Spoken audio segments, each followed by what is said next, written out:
I'm not even trying to be funny here. I'm not even trying to be funny. But one of my friends, Facebook friends, actually sent me a link to this video. And it just was titled, I'm Angry. And it was from Dalyxman. I figured it was something wrestling related. Like usually I said, because I haven't peeped his videos in a while. I really haven't, I'll be honest. I haven't peeped them since the Undertaker Goldberg one from about Saudi Arabia. And if you looked in the comment section, me and him kind of got into it. But that's neither here nor there. So I haven't really looked at his videos for a minute. But they sent me this link. I said, okay, let me see what this is about. I ain't got nothing else to do. And I'm like, what am I looking at? I mean, it's like a almost 38-minute rant. And it has nothing to do with wrestling. It's just something personal. And I ain't gonna lie.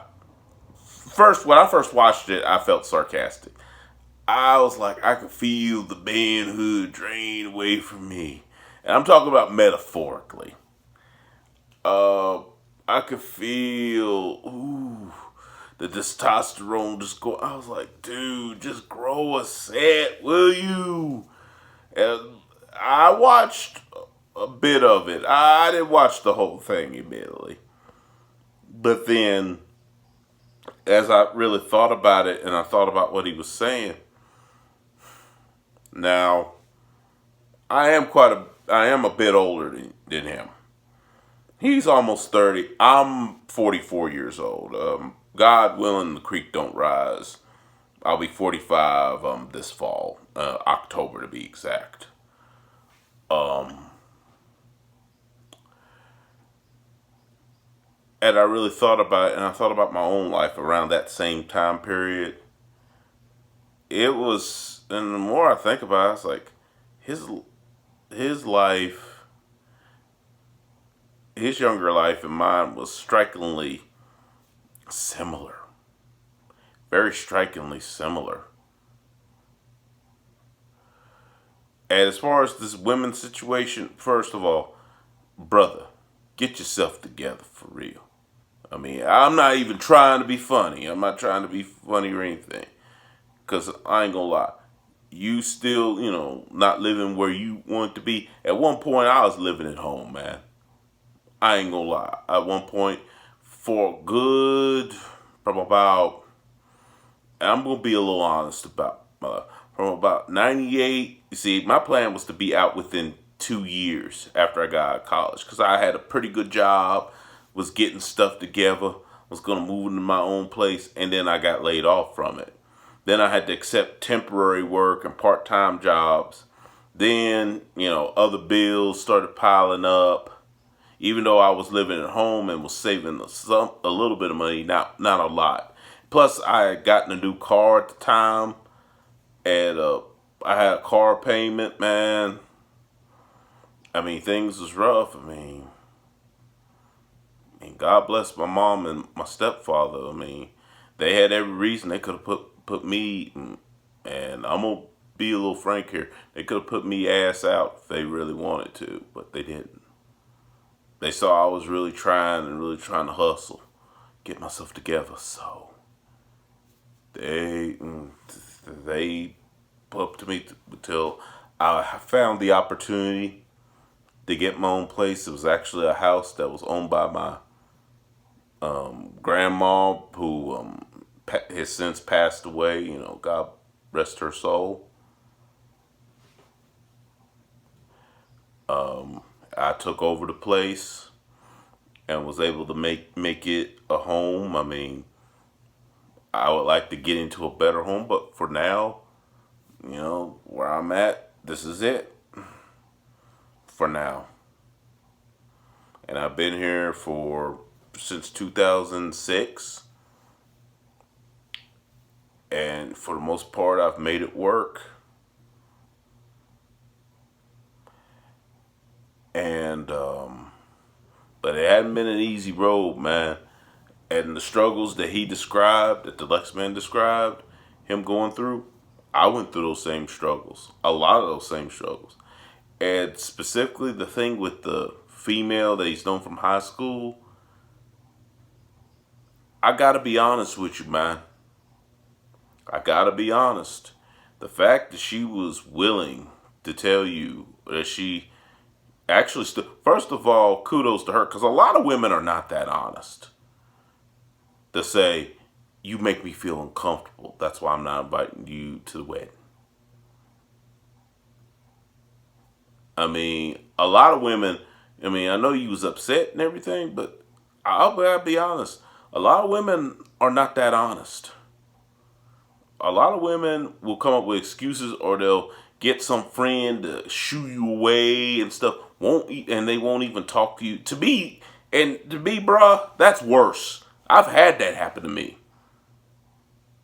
That's worse than a woman flat out telling you what's up. So in some ways, man, she did you a favor.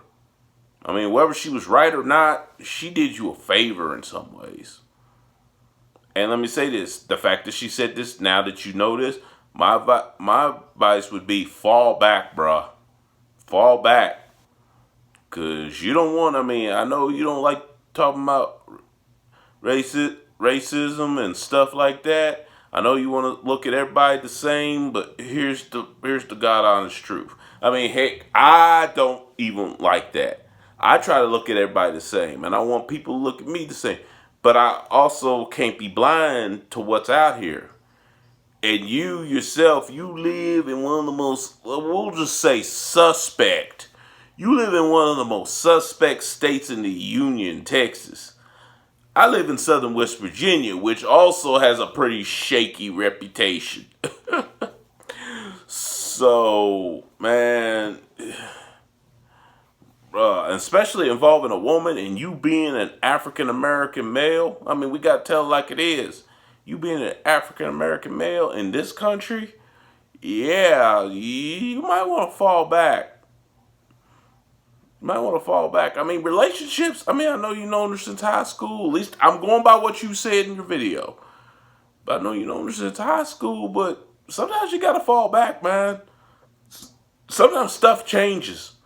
And you also sometimes I gotta look in the mirror and say, what did I do wrong? And instead of, going on YouTube, going off, putting the business out there, this is something maybe you should have went to close friends, or maybe you should have asked her calmly, why do you feel this way? Why? Why do you feel this way? She might talk to you, she might not. But I would say don't force the issue now. I mean, if everything's out there now, don't force the issue. She didn't invite you to her wedding. Just let it go, bruh. Just let it go. Because from what you said in your video, you got more important things to worry about. I mean, everybody has had to struggle. Heck, I still struggle as far as relationships. I mean, I've had a few, but they were mostly like short-term, temporary, and most of the time I was better off that it didn't work out, because most of them were suspect, and the ones that I really thought would be good for me just weren't interested in me. I mean, and when I was younger, that used to crush me. I mean, much the way you doing now, but at 44, I just learned to just deal with it, like, okay, and just move on. At the end of the day, you can't live for a female. You gotta live for you. At the end of the day. I mean, I love professional wrestling too. I've been a fan since late 1984. Uh, was the beginning of my fandom. Like December of 1984 was when I watched my first professional wrestling match on television. I mean, I love wrestling too, but the quote Jim Cornette from one of the Dark Side of the Ring episodes, I believe it was the one on the Von Erichs. Yeah, I love professional wrestling, but it's not everything. It's not everything, man. Sometimes you gotta step out and deal with things in this world. It's nice to get away from entertainment, but sometimes you gotta deal with things. And one final thing, and since I'm touching on wrestling, let me use a famous example. Dwayne Johnson, you might know him better as The Rock. When he started out as a professional wrestler, he was coming off of a college career where he was part of a national championship team with the Miami Hurricanes. But then when he tried to go pro, he got hurt.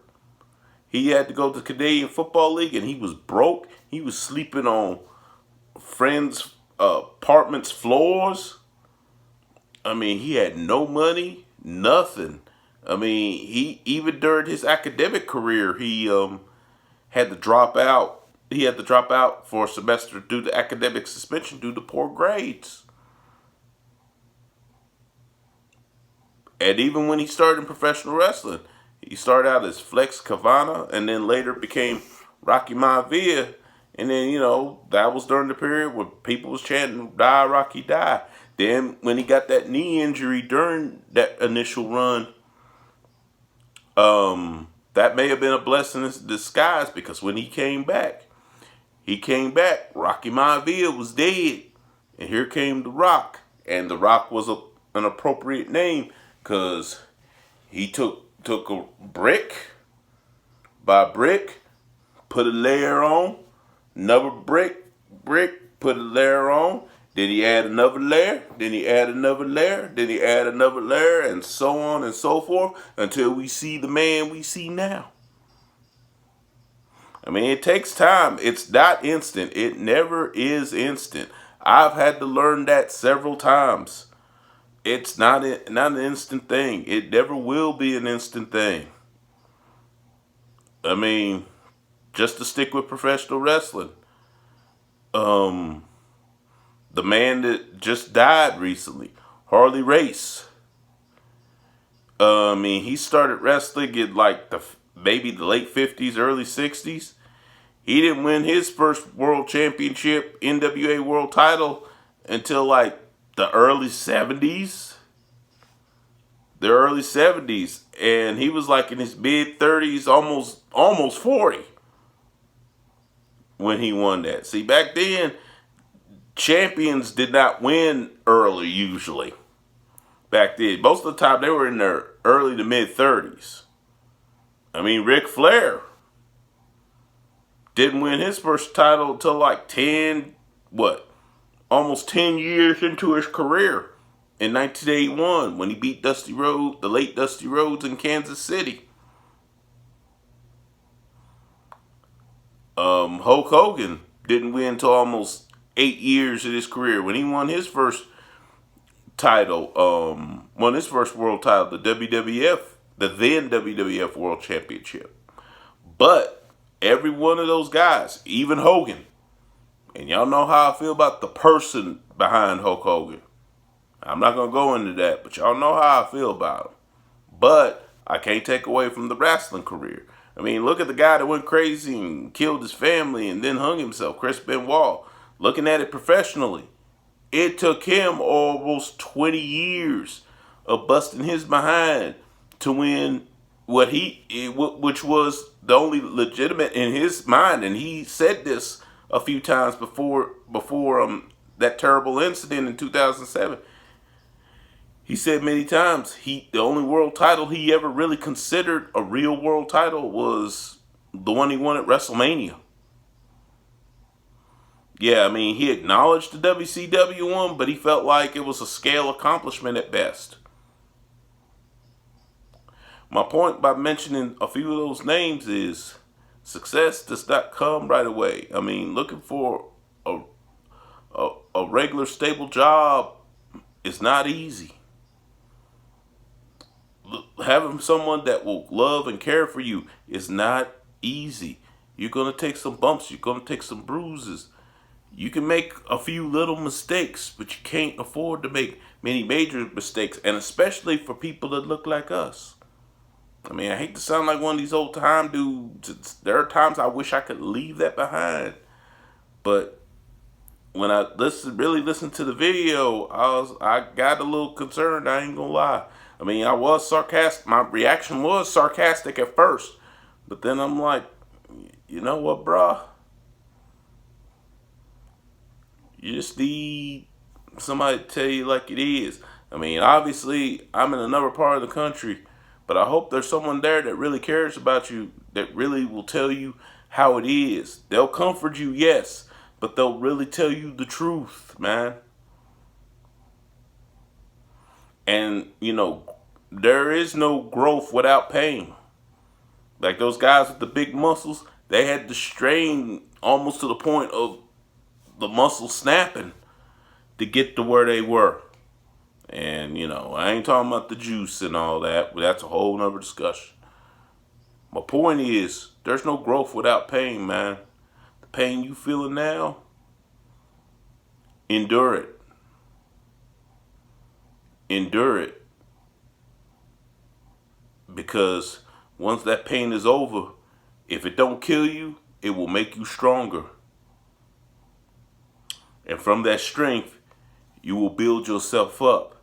And as you build yourself up, you will lift yourself up. And as you lift yourself up, you will go higher and higher until you reach the top of whatever you want to be, man. But it's got to start now, man. I mean, don't be like me, start late. Start now. I mean, you in a good, pretty decent position to start. But that's all I really came up here to say, man. And that's it. I'm just a simple man from a little town called Bluefield, West Virginia, that's just got a little bit of knowledge on certain things. I mean, you can choose to ignore me, or you can choose to listen. I don't claim to know everything. This is just only my observation, only my opinion. But that's it, man. I hope things work out better for you. I'm out.